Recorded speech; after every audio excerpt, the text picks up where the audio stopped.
Hey, this is Matt from InvestiQuant. Today is Tuesday, May 11, 2021. This morning we saw the markets gap down sizably. One of the largest down gaps we've had in a long time. It was about just shy of 48 points in the S&P. Since then, we've kind of gone sideways. We tested higher, tested lower, and have recovered back up near the highs, but did not get much in terms of range expansion for the S&P. We came a little bit short of the high as we've tested up near the early morning highs from this morning.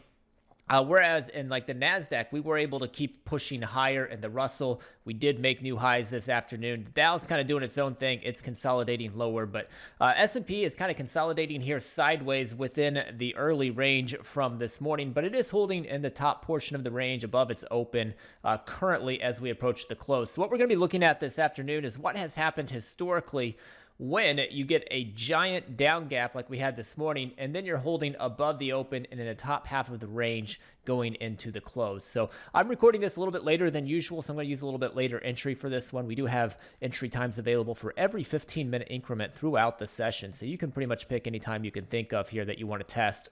And today I'm going to use 315. So I've got it set as a long at 315. The opening filter that we're going to be using is based upon the giant down gap. So if you look over at the active today, it'll tell you how big that gap was this morning, and it was 101.4% of the 5-day ATR. So very sizable down gap. So I'm going to put in something similar than that so we can just see very large down gaps, and I'm going to put in minimum gap size of 100% of the 5-day ATR. So the current 5-day ATR coming in at 47 points.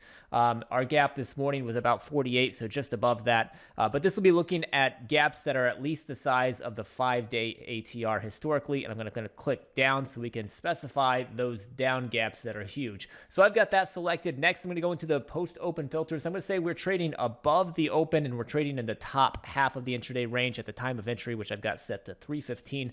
Lastly, I'm going to put us above a 200-day simple moving average, and then we'll take a look at what the results have been.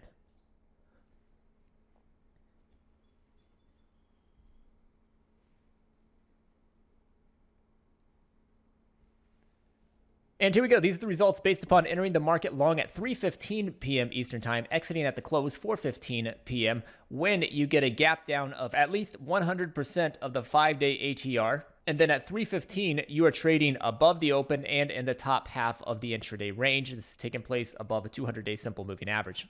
So this type of action is pretty rare, and you can see that in the trade counts here with the S&P only having 24 samples, the NASDAQ 23, the Dow 21, and Russell only 13 samples. So this does not happen often. If we look at the win rates, they're pretty mixed. And, I did look at a couple variations of this, and I saw more of the same where everything that was kind of obvious for me to test had very similar results that did not really show much of an edge. So the S&P showing 54% historically of those 24 samples closed above that 315 price. The NASDAQ's the only one that is somewhat favorable here at 65% of the 23 samples. So not a large sample size that 2 out of 3 of those have closed above that 3:15 p.m. price. For the Dow and for the Russell, they're very similar to the S&P there with very neutral win rates, 52, 54% there. So the win rates on these have not shown much of an edge historically speaking. If we look at the average win, average loss, the average loss is bigger in all 4 instruments. So again, not seeing much here to be excited about. I did look at multiple studies, and I did see kind of more of the same. So not seeing a strong edge into the end of the session here based upon what I've looked at this afternoon. So hopefully you found that helpful. Good luck today, and we will see you next time.